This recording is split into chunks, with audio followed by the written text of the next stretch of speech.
Green Bay Packers at the Baltimore Ravens. This thing is sitting anywhere from 4.5 to 5.5 right now in favor of Green Bay, a total of 43.5. Steven, we have a big question mark, and that is Lamar Jackson for the Baltimore Ravens. We know that even if he goes, he is going to be going banged up. I played the Packers at 4. For whatever reason, this thing was sitting at 4 on Tuesday afternoon here in Las Vegas. And I think that even if Lamar plays, the 4 is a good number. I don't care. Basically what I'm saying is I took the 4 because at 4, I don't care if Lamar plays or not. I think I have a good number on the Packers here. This Ravens team is not any good. I do not care what that record says. I do not care what we've seen, like what you look down that thing and you run. They could easily have 3 more losses than they have. And you look, if you're going to give me the Packers in current form against the Ravens with a banged up Lamar Jackson, which means he can't be Lamar Jackson. The only reason that they're good on offense is because Lamar Jackson can be Lamar Jackson. If Lamar Jackson has to be a pocket passer, this is not a good offense. So give me the Packers all day long. I think even at 5.5, I would still play it at that.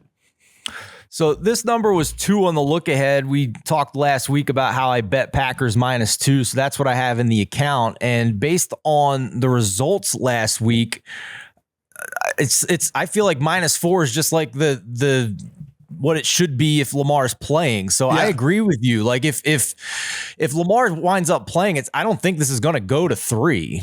And if he's not playing, this might go to 7. So yeah. I agree that if you want to back the Packers, now's probably the time to do it.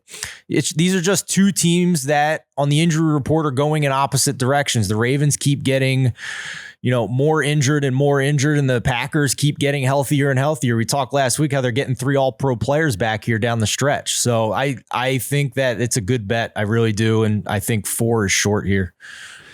I mean, Brad, if we take a look here, and I'm not like, they signed Josh Johnson to the practice squad. That sometimes is a telltale sign. If you are the Ravens, you have to know. I mean, like, typically we look at that organization as a sharp organization. You have to understand that, like, if you don't have Lamar Jackson in the playoffs, like as Lamar Jackson, you literally have 0 chance of doing anything whatsoever.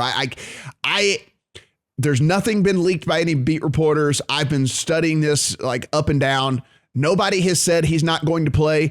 I'm just trying to read the tea leaves here and see in the future. And I just feel like this is an opportunity for them to in a game that they're likely to lose anyway, right? That's another thing. Like, I think you have to kind of be self-aware and say, we're not likely to win this game anyway. And in that, wouldn't this be a good opportunity to get our quarterback healthy here? So I don't know. Again, absolutely nothing to any of that. That's hypothesis on my end. I'm just speculating, but I feel like we're going to get a backup in this game. Yeah, I did think that Josh Johnson signing was telling. And then the other thing is we've almost forgotten about the injuries in the secondary. That they weren't really punished last week because the Browns got up earlier, then just decided to run the ball because there was a backup in there. But if the Ravens can score any points, then the Packers can just go to work all day on this banged up secondary. Rodgers doesn't care. He'll shred them if he has to.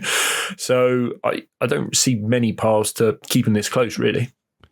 Yeah, I like the Packers a lot in this game.